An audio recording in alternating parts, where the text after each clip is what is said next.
আসসালামু আলাইকুম, race cooking এ স্বাগতম। চলে এসেছি নতুন একটি রেসিপি নিয়ে। তোমরা চাইলেও বানিয়ে নিতে পারো। ভাবতেই পারবে না কি দিয়ে বানিয়েছি।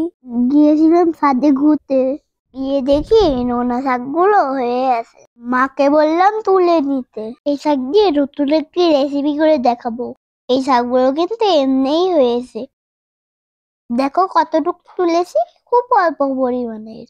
আজকে তোমাদের মজা কিছু বানিয়ে দেখাবো। প্রথমেই শাকগুলোকে এভাবে ধুয়ে নিব। ধোয়া হয়ে গেলে অন্য একটি পাত্রে তুলে নিব। এবার শাকগুলোকে ছুরি দিয়ে কেটে ছোট ছোট করে নিব। হাতে দুটি কাঁচামরিচ, তিনটা পেঁয়াজ কুচি কুচি করে নিব।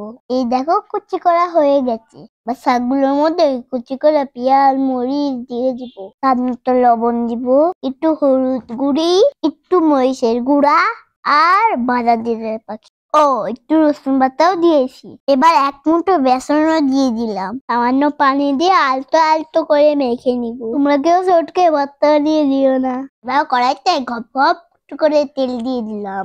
তেল গরম হতে একটু নিলাম আর ছেলে দিলাম। উল্টে পাল্টে লাল লাল করে ভেজে নিবে। ভাজা শেষ, তুলে নিলাম। এই দেখো এই কয়টা হয়েছে। একদিন এমন রেসিপি করা যায় আমি তো জানতাম না। এই নাও চলে এলাম। তোমরা একবার বানিয়ে দেখো না কেমন হয়। কতটা ক্রিস্পি হয়েছে দেখতে চাও? বানিয়ে ফেলো। মজা।